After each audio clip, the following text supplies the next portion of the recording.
C'est la 20e fois que je refais ce tuto à cause d'Action, je commence à en avoir un peu marre. Salut à tous, c'est Max, et aujourd'hui on se retrouve pour une petite vidéo très simple qui va vous permettre de cacher un client de cheat. Donc là moi ça va être Wurst, parce que Wurst ça marche bien avec Wurst, donc je vous conseille de faire pareil. Donc le lien de téléchargement de Wurst est dans la description, et puis nous on va faire en sorte de le rendre encore plus... discret, parce que c'est pas très discret de base. Donc comment vous allez faire, c'est un profil Forge, un profil qui se nommera Forge, alors que ce n'en est pas un. Voilà, donc parce que j'ai vu pas mal de vidéos de vérification d'admin, et je vois à peu près ce qu'ils font, et que je trouve que c'est carrément de la violation de vie privée, hein, parce que tout votre PC, des gens que vous connaissez pas, bref. Bon, en tout cas, ce qui est sûr, c'est que je veux prouver là, dans cette vidéo, que on peut cacher un cheat quand même, et que les vérifications d'admin sont inutiles. Enfin pas inutiles, mais avec un joueur, avec un gars qui a bien caché son truc, ça sert à rien. Donc, voilà, donc Wurst.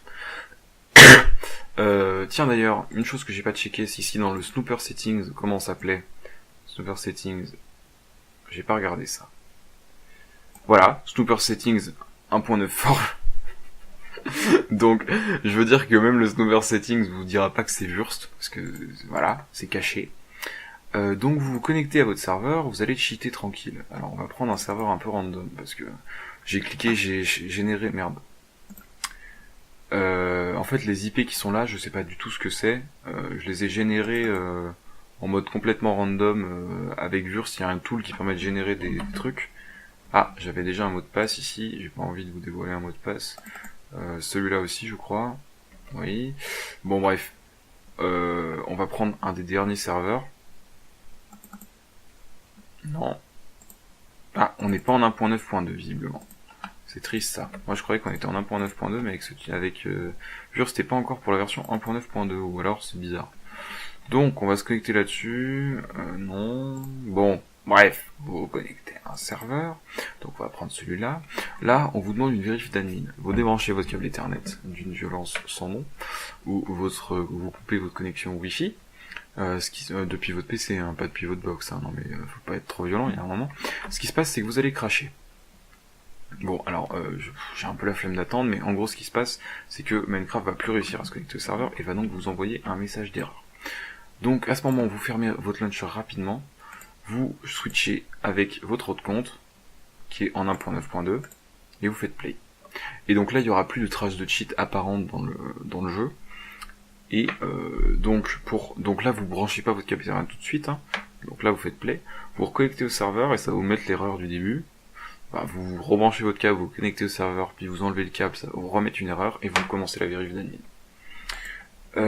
Alors, à savoir que dans le AppData, des fois Wurst s'amuse à créer un dossier qui s'appelle Wurst, à supprimer impérativement, voilà, à vider votre corbeille, c'est pas très dur, voilà. Donc,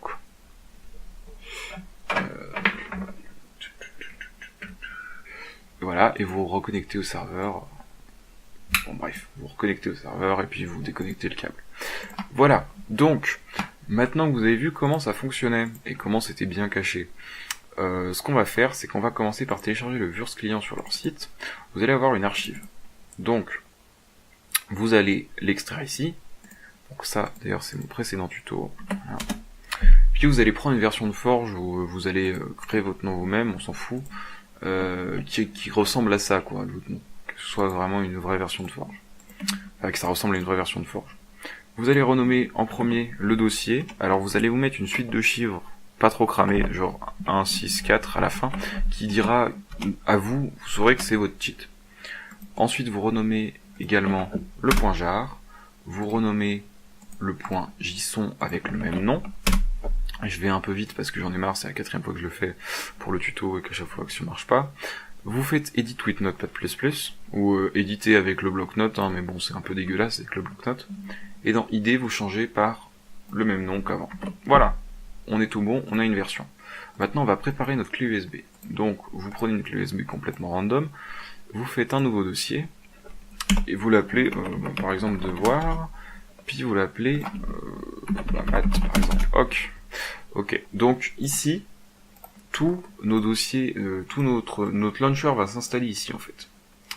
Donc on va faire un new profile, vous allez comprendre. On va faire un new profile, on va prendre ce nom. Non, on va pas le faire tout de suite, on va d'abord redémarrer le launcher. Parce qu'il faut qu'il redétecte cette version, en fait, comme présente dans la version de Minecraft. Donc il va se rouvrir. J'espère que l'action, franchement, va pas cracher cette fois, sinon ça va me faire chier. On crée un nouveau profil. On met le même nom. On coche cette case et on met Hide Launcher and Reopen when game close. Ça va permettre de rouvrir le launcher dès que le jeu se ferme. Et dans la version, on prend, voilà, Forge 1.6.5.4. Voilà, vous pouvez cocher JVM argument pour avoir un giga de RAM aussi. Et puis Game Directory, vous allez mettre la directory sur votre clé USB que vous éjecterez lors de la vérification, ce qui permettra de ne pas laisser de traces encore une fois. Au fait, Save Profile, et vous lancez votre version. Alors je tiens à préciser que le Joule album complet c'est ça. En gros vous avez des musiques et dans Cover, je sais plus si je vous l'ai déjà montré dans ce tuto, vous avez le dossier Wurst. Donc il va vous créer un Minecraft blanc, vierge, avec aucun serveur, aucun contrôle de base. Il va tout vous créer ça là.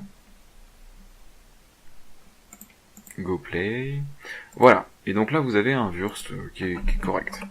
Donc on va checker dans le web data, je pense qu'il nous a recréé un petit fichier Wurst, mais je suis pas sûr. C'est peut-être que je mélange entre deux versions. Bref. Donc voilà, et vous avez un cheat qui est indétectable et vous savez comment vous en servir. Ah oui, en fait c'est ça, normalement ça crée pas de fichier Wurst dans le web data, hein. C'est juste que moi j'ai un souci avec mon autre version.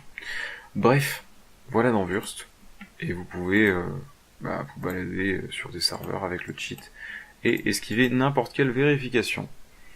Alors maintenant je vais vous montrer comment un admin peut faire pour trouver. Donc c'est très simple, il va dans les versions et il doit analyser toutes les versions. Donc par exemple, il sait pas que c'est une version Forge Cheat, il fait ouvrir avec Wunra, enfin il vous demande de le faire, et Asset Minecraft, on voit Wurst. Mais franchement, vous prenez créez-vous plein de versions de Forge, téléchargez plein de versions de Forge de différentes versions de Minecraft. Vous allez avoir plein de dossiers, l'admin aura la flemme de faire ça, et si vous demande de le faire, vous faites les premières, vous dites bon c'est bon là ça va, parce que j'ai d'autres choses à faire, et tranquille. Bon, et bien salut à tous, cette vidéo aura duré 7 minutes, avant le tuto durait 15 minutes, mais j'ai fait tellement ça rapidement que ça a duré que 7 minutes. J'espère que vous avez tout compris, si vous avez des questions, posez-les en commentaire. Évitez par contre de faire un débat sur c'est bien de cheater, c'est mal, machin.